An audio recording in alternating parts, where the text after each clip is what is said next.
Olá, bem-vindos para mais uma edição do nosso Jornal Tal Qual, aquele que parece, mas não é igual. E hoje voltamos com o nosso convidado ilustre, o professor Fábio Borges, ele que é super conhecido no meio da estética.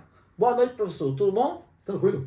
E hoje, como nosso tema, vamos falar sobre mitos e verdades sobre a epilação a laser. E temos algumas perguntas dos nossos telespectadores. Vamos começar? Bora. Primeira pergunta, professor. Existe epilação definitiva? Isso é mito ou verdade? Olha, é uma pergunta até certo ponto polêmica. Muita gente vende no mercado o tratamento como depilação definitiva. Entretanto, o pelo volta a crescer.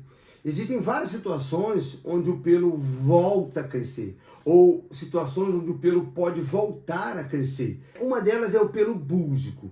Essa também é discutível que para algumas pessoas, por ser um pelo búlgico, ele é mais fino e mais claro.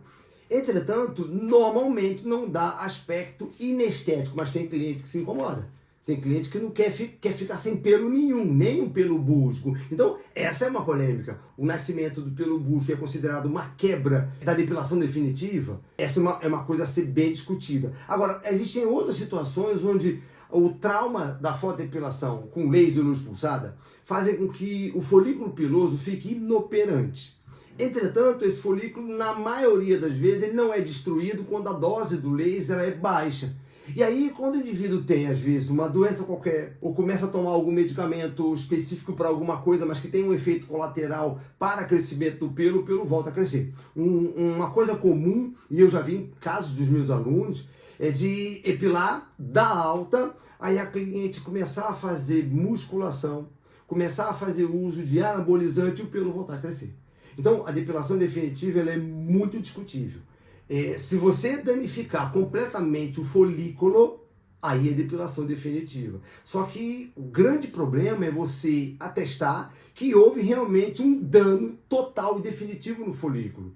Como a gente, quando faz depilação, não utiliza equipamentos que possam realmente analisar o folículo e atestar que ele foi realmente destruído, olha, muito cuidado com o que você promete para sua cliente. Muitas vezes, essa depilação ela é duradoura, mas não é definitiva. Atenção.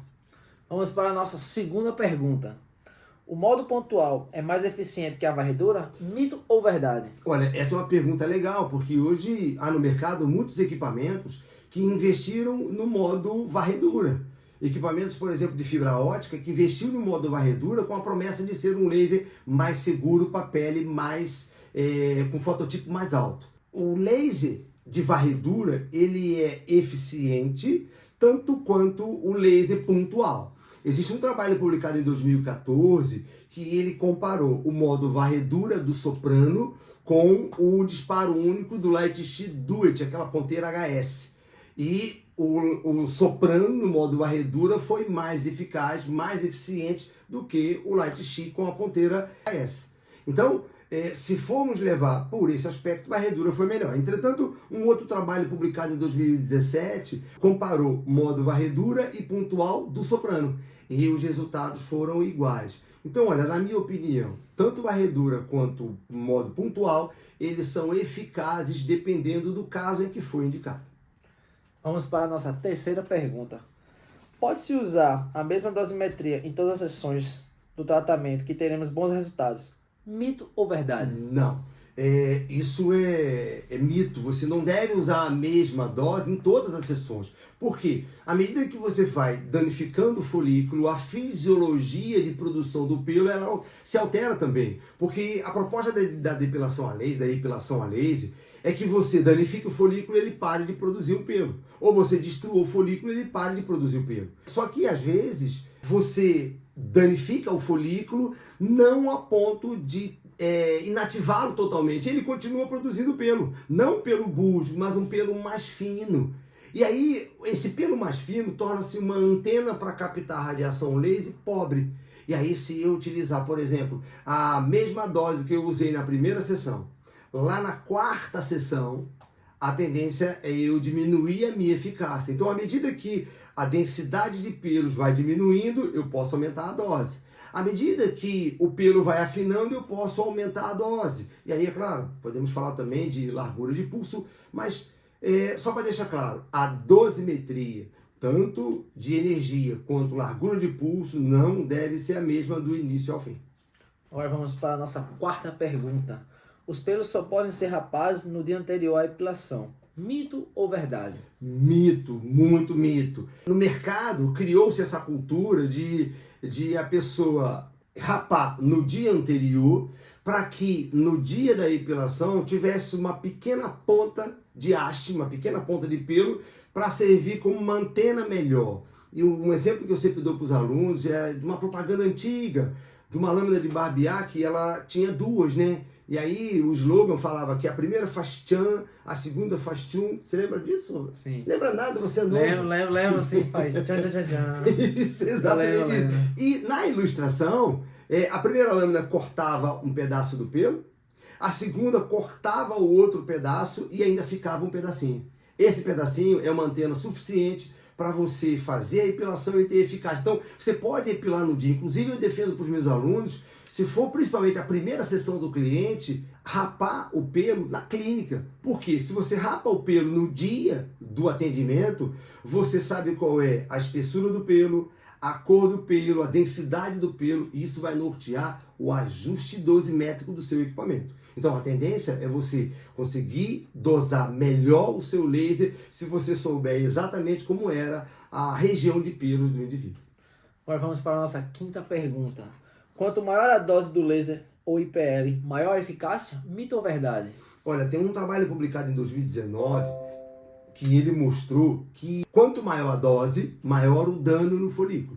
Então, se eu tenho uma dose maior, com certeza eu estou colocando mais energia no pelo e estou danificando mais o folículo. Entretanto, há que se verificar outras condições, principalmente em relação ao fototipo, para você não depositar muita energia na pele. Não adianta eu querer colocar muita energia no pelo, se na pele eu também deposito muita energia. A tendência é um resultado perigoso com queimadura na pele. Então, é claro, se você ler o trabalho, você vai ter uma ideia muito clara. Quanto maior a dose, maior o dano folicular. Teoricamente, maior a eficácia da epilação a laser. Agora vamos para a nossa sexta pergunta. O fototipo de peles bronzeadas equivale ao de peles com fototipos mais altos. Mito ou verdade? Olha, mito e um mito perigoso. A pele bronzeada, na verdade, é uma contraindicação para a fotoepilação. Quando você tem uma pele não bronzeada, você tem uma ideia clara e ainda sujeito a erro de avaliação, mas você tem uma ideia clara do fototipo dela. Ideal para você eleger a dose do laser, ponto. Entretanto, se essa pele está bronzeada, você não sabe, mesmo que esteja vendo, qual o real fototipo dela. Na verdade, como vai ser o verdadeiro comportamento dessa pele diante de um disparo de laser ou luz pulsada. Então, assim, pele bronzeada, na verdade, é contraindicação para fotoepilação, porque você não vai ter uma exatidão do comportamento da pele diante da radiação luminosa. Vamos para a nossa sétima pergunta. Tá cansado, apresentador? Tudo boa. É obrigatório o uso de gel durante a fotoepilação com laser? Mito ou verdade? Olha, isso é mito porque depende do fabricante. Eu, por exemplo, usei muito Light Sheet e o Light Sheet sem gel nenhum. Agora, já usei vários outros equipamentos que o fabricante recomendava gel. Então, veja o que o fabricante está recomendando para você utilizar ou não. Mas, na minha opinião, o gel pode se constituir num elemento de proteção. Eu falo que o gel da fotoepilação deve ficar na geladeira.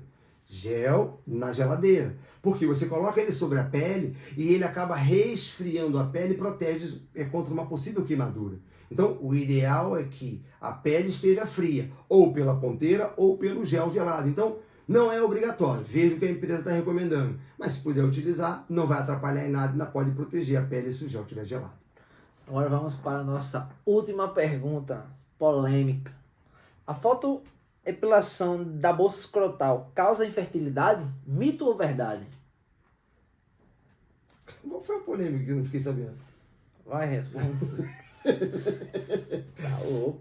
Bom, isso é algo de muita discussão na prática clínica de muita gente. Porque muitos homens procuram hoje, dentro de uma estética íntima masculina, fazer a epilação da bolsa escrotal. Normalmente porque tem a sua parceira que pede que isso seja feito. Ou o segmento homossexual também tem uma prática de epilar a bolsa escrotal. Bom, muita gente tem medo, tem receio de que a radiação luminosa possa atingir o local aonde ficam os espermatozoides e com isso gerar algum nível de infertilidade. Mas olha, isso não ocorre. Primeiro que a literatura não contempla isso e o mercado utiliza muito a fotoepilação da bolsa escrotal. Porque a radiação luminosa ela se concentra basicamente na pele do folículo. Porque o cromóforo, na qual a radiação luminosa tem predileção, é o cromóforo preto da melanina do pelo. Então, a radiação luminosa, quando ela é disparada na bolsa escrotal, na pele da bolsa escrotal, a radiação luminosa se concentra no cromóforo preto da melanina do pelo. Ou seja, ela vai até o bulbo e mais nada.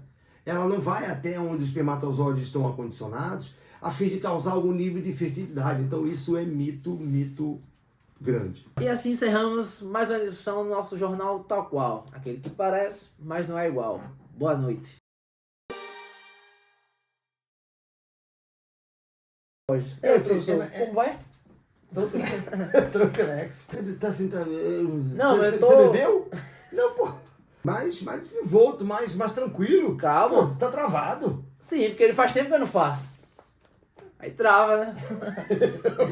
Fotoepilação da bolsa escrotal causa infertilidade, mito ou verdade? Nada a ver, meu. Nada a ver, cara. O cara raspar o saco vai causar infertilidade. Que conversa, meu. Mas como botar o laser no saco? O laser na bolsa escrotal, pode ou não? Ixi Maria. Mas não nem testar, não. Tá louco. Pra que o cara bota o laser? Homem, passa gilete, devagarzinho. Que isso, que baixaria. Paga assim, ó, vou ensinar. Não faça esse negócio no saco de você. É loucura, meu irmão. O cara vai confiar, o negócio bota no testículo do cara e aí? Não. Nunca ninguém pediu pra você deixar o saco pelado? Não, eu mesmo faço. Eu gosto do jeito que ele... Enfim. Esquece.